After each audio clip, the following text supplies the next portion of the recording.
kalau kita jatuh dalam dosa, masih adakah rasa malu? Mungkin rasa malu kita terhadap orang lain, jangan sampai mereka tahu dosa kita, lebih besar daripada rasa malu kita terhadap Allah. Salam damai sejahtera saudara-saudara yang terkasih, pencinta firman Tuhan. Berjumpa kembali dengan Bible Learning with Father Joseph.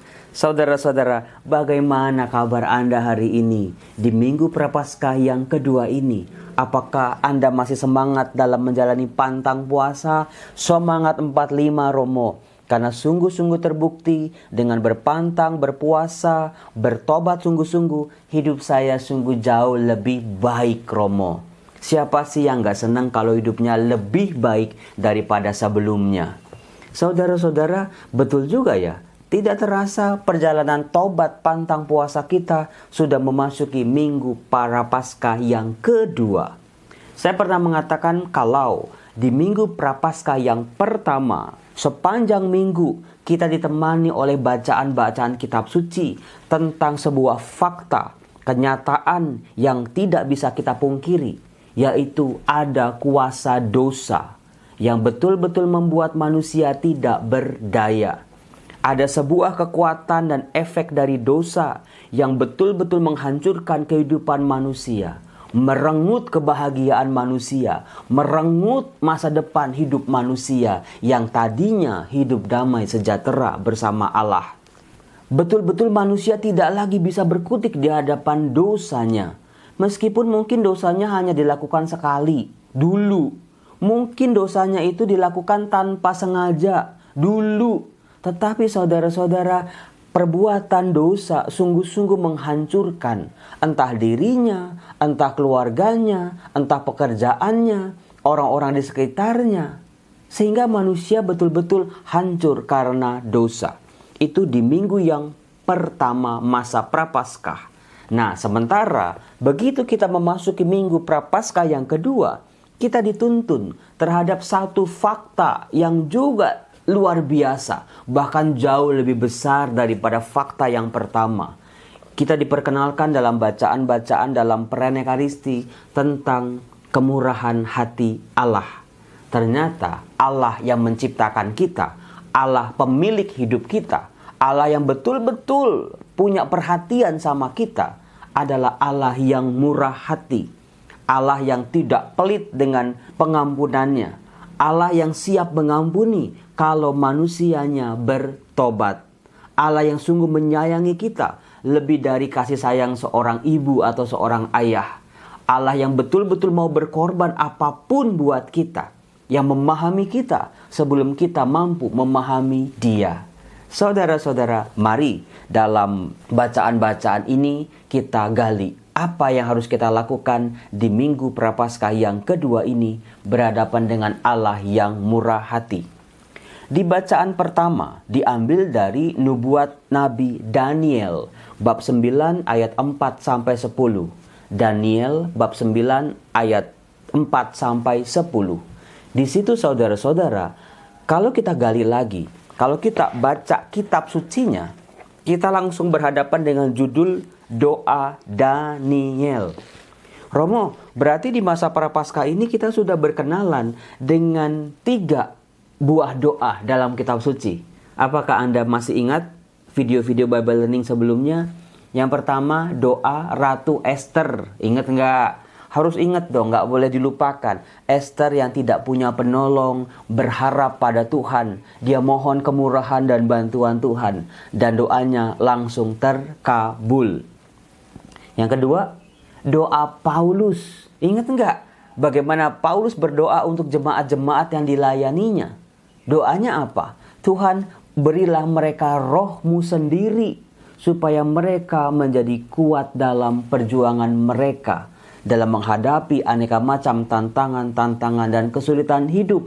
Nah, di hari ini, hari Senin tanggal 6 Maret, kita berhadapan dengan sebuah doa dalam perjanjian lama. Doa yang betul-betul disadari dengan sebuah kesadaran yang luar biasa, yaitu kesadaran betapa rapuhnya manusia di hadapan dosa-dosa kelemahan manusiawinya. Betapa manusia itu ringkih dan rapuh. Tidak bisa digoda sedikit oleh dosa, langsung jatuh dalam dosa. Tidak bisa diprovokasi oleh dosa, langsung terpancing. Itulah fakta yang kita bisa temukan dalam hidup kita sebagai manusia yang disadari sungguh-sungguh oleh Daniel ketika dia berdoa di Gua Singa. Kisah Daniel di Gua Singa pasti Anda sudah sering dengar. Tetapi doa Daniel di Gua Singa inilah yang bisa menguatkan kita. Doa ini bukan hanya meluputkan Daniel dari Gua Singa, tetapi doa inilah yang menyelamatkan Daniel berserta seluruh bangsanya untuk memperoleh ampunan dari Bapa. Iya, betul juga ya Romo ya. Apa sih doanya Romo supaya dosa-dosa saya diampuni oleh Bapa? Sebetulnya sederhana saudara-saudara. Asal manusia mau bertobat, memperbaiki kesalahannya, ada ampun selalu dari Bapa. Asal manusia berjanji sungguh-sungguh tidak akan mengulangi dosanya lagi, akan memperbaiki hidupnya, Bapa selalu mengampuni. Mari kita lihat, dikatakan dalam doanya, Daniel berkata, "Ah Tuhan, Allah yang maha besar dan dahsyat, yang memegang perjanjian dan kasih setia terhadap mereka yang mengasihi Engkau, serta berpegang pada perintah-Mu." Doa Daniel sungguh-sungguh didasari oleh sebuah pengenalan akan Allah. Siapa Allah yang kita sapa dalam doa? Siapa Allah yang kepadanya kita memohon? Bagaimana sifat Allah terhadap kelemahan-kelemahan manusiawi kita yang seharusnya mendatangkan hukuman bagi kita? Karena kita yang berdosa, kita yang melanggar, kita yang berbuat jahat, maka sebetulnya kita pantas dihukum. Tapi Daniel sungguh-sungguh sadar siapa Allah, yaitu Allah yang maha besar dan dahsyat, Allah yang tidak kawe-kawe, Allah yang tidak main-main, Allah yang berkuasa atas seluruh ciptaan. Apapun bisa Ia lakukan. Tetapi kita tidak berhadapan dengan Allah yang dengan kuasanya yang menakutkan begitu saja, tetapi sekaligus Allah yang setia pada perjanjiannya, Allah yang selalu mengasihi kita. Jadi harus disadari, Allahnya sungguh besar, maha dahsyat, bisa berbuat apapun. Dengan sabdanya, dengan kata-katanya bisa membolak-balikan kehidupan kita dengan mudah. Lebih mudah daripada membalikan telapak tangan. Bayangkan saudara-saudara, betapa besar dan dahsyatnya kuasanya. Itu yang harus disadari dalam doa-doa kita. Tetapi sekaligus juga kita berhadapan dengan Allah yang maha pemurah. Dikatakan, kami telah berbuat dosa dan salah. Kami telah berlaku fasik dan telah memberontak. Kami telah menyimpang dari perintah dan peraturan-Mu. Kami pun tidak taat kepada hamba-hamba-Mu, para nabi. Saudara-saudara, inilah yang harus ada juga dalam doa-doa kita. Yang pertama, kita kenal, sadar siapa Allah yang mendengar doa-doa kata-kata kita ini. Yang kedua, menyadari siapa kita di hadapan Allah, apa yang telah kita lakukan, apa yang sedang kita gulati. Allah sih tahu. Tetapi Allah mau kita itu sadar. Bukan cuma tahu, oh kita lagi dihukum Allah, oh kita ini lagi menanggung dosa-dosa kita ini. Tapi kita diajak untuk sadar. Harap dibedakan ya saudara-saudara antara tahu dengan sadar. Banyak dari kita baru sampai pada level tahu. Oh tahu kok Romo Allah itu maha pemurah. Tahu kok Romo dosa itu menghancurkan. Tahu kok Romo kalau korupsi itu jahat. Tetapi kita diajak untuk lebih dalam lagi, yaitu sadar. Karena sebuah kesadaran tidak hanya berhenti sampai di situ, tetapi kita diajak untuk berbuat sesuatu untuk memperbaiki keadaan kita. Kalau kita sekarang sedang hancur karena dosa, perbaiki, bertobatlah. Kalau kita sadar bahwa Allah itu maha kasih, mohonlah ampun kepada Allah. Di situ maksudnya. Kemudian dikatakan, ya Tuhan, Engkaulah yang benar. Ini poin paling penting saudara-saudara, inti sebuah doa. Karena apa? Seringkali manusia mencari-cari pembenaran dirinya terhadap segala kesalahan-kesalahan dan juga kelemahannya. kan begini, kan begitu, kan ini alasannya, kan itu alasannya. Banyak sekali pembenaran-pembenaran diri yang kita lakukan. Sebetulnya kita lakukan itu untuk menutupi kelemahan, menutupi kemalasan, menutupi rasa enggan. Kita mau enaknya sendiri, mau cari gampangnya sendiri. Semuanya kita tutup-tutupi dengan pembenaran-pembenaran. Saudara-saudara, dalam doa yang seperti itu harus dijauhkan. Karena apa? Seperti Daniel mengatakan, "Ya Allah, Engkaulah yang benar, kami yang salah. Sebab Engkau yang setia pada perjanjian. Engkau yang setia selalu mengasihi kami. Kami yang berdosa, kami yang merusak perjanjian itu." Kemudian Daniel mengatakan, "Patutlah kami malu seperti hari ini. Kami orang-orang Yehuda, penduduk kota Yerusalem, segenap orang Israel, mereka yang dekat dan mereka yang jauh di segala negeri kemana Engkau telah membuang mereka, oleh karena mereka berlaku murtad kepada Engkau." Saudara-saudara, dari kata-katanya ini tampak sekali Daniel, pribadi yang sedang berdoa ini, hancur berantakan karena dosa bangsanya. Dia sadar betul mereka dihukum karena kesalahan mereka. Dan kita bisa lihat juga Daniel dalam doanya, dia sangat rendah hati di hadapan Allah. Dia akui kemahakuasaan Allah, dia akui betapa rendahnya manusia di hadapan Allah. Kemudian dikatakan, "Ya Tuhan, kami, raja-raja kami, pemimpin-pemimpin kami, bapak-bapak kami, patutlah malu, sebab kami telah berbuat dosa terhadap Engkau." Saudara-saudara, kalau kita jatuh dalam dosa, masih adakah rasa malu?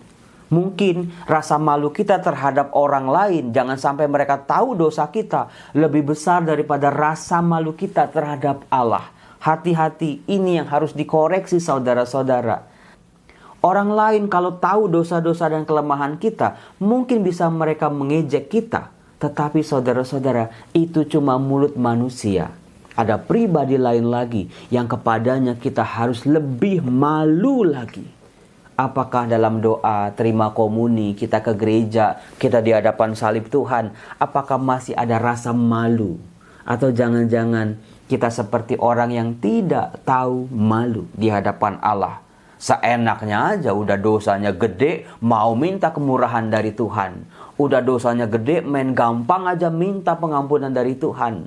Seolah-olah kita yang lebih besar dari Tuhan. "Tuhan, Engkau harus mengampuni dosa-dosaku, kan aku sudah bertobat." Itu yang tidak kita temukan dalam doa Daniel ini.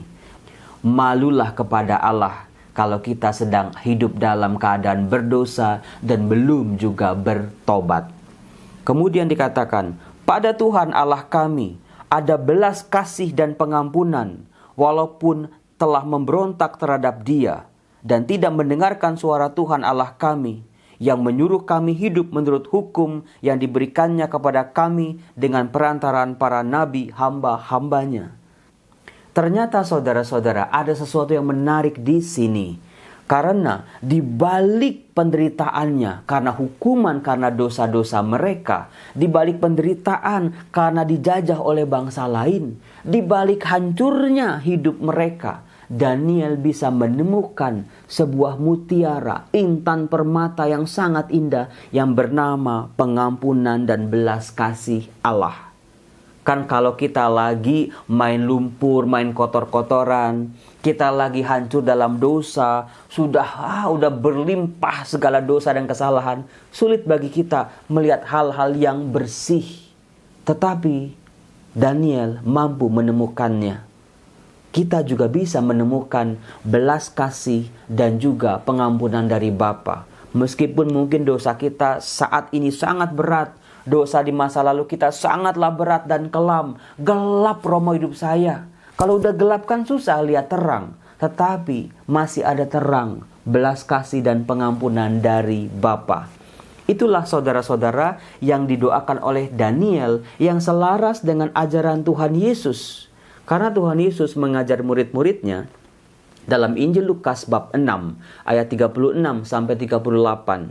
"Hendaklah kamu murah hati, sebagaimana Bapamu adalah murah hati."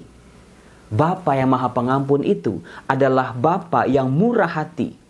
Pengampunan itu bukan murahan saudara-saudara, tetapi sesuatu yang sangat berharga. Jangan sampai kita yang menerimanya sebagai barang yang murahan, kita anggap remeh. Ya, kita berbuat dosa lagi, ntar juga ada pengampunan lagi. Kiranya tidak seperti itu kemurahan hati Bapa kita pahami. Janganlah kamu menghakimi, maka kamu pun tidak akan dihakimi.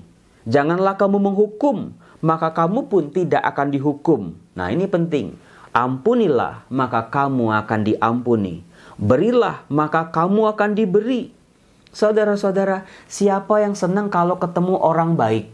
Ketemu orang yang suka berbagi? Siapa yang senang kalau dapat rezeki? Siapa yang senang kalau dapat giveaway atau hadiah? Mau, Romo? Nah, di sini ada rahasianya. Berilah, maka kamu akan diberi. Jadi pertobatan tidak pernah bersifat egois atau sempit hanya untuk diri kita saja. Pertobatan harus berbunyi gaungnya melalui tindakan-tindakan dan belas kasih kita kepada sesama. Kita yang memperoleh belas kasih Allah, kita juga harus bisa memancarkan belas kasih itu kepada sesama. Kita yang mengalami kemurahan hati Allah, kita juga bisa menjadi pribadi-pribadi yang murah hati. Jangan jual mahal-mahal harga diri kita, kehormatan kita, kesombongan kita. Sampai-sampai kita tidak sanggup untuk bermurah hati kepada mereka yang sangat membutuhkan. Salam damai sejahtera saudara-saudara. Jangan lupa video ini untuk di like, di komen, dan juga di share. Semoga Tuhan memberkati. Salam.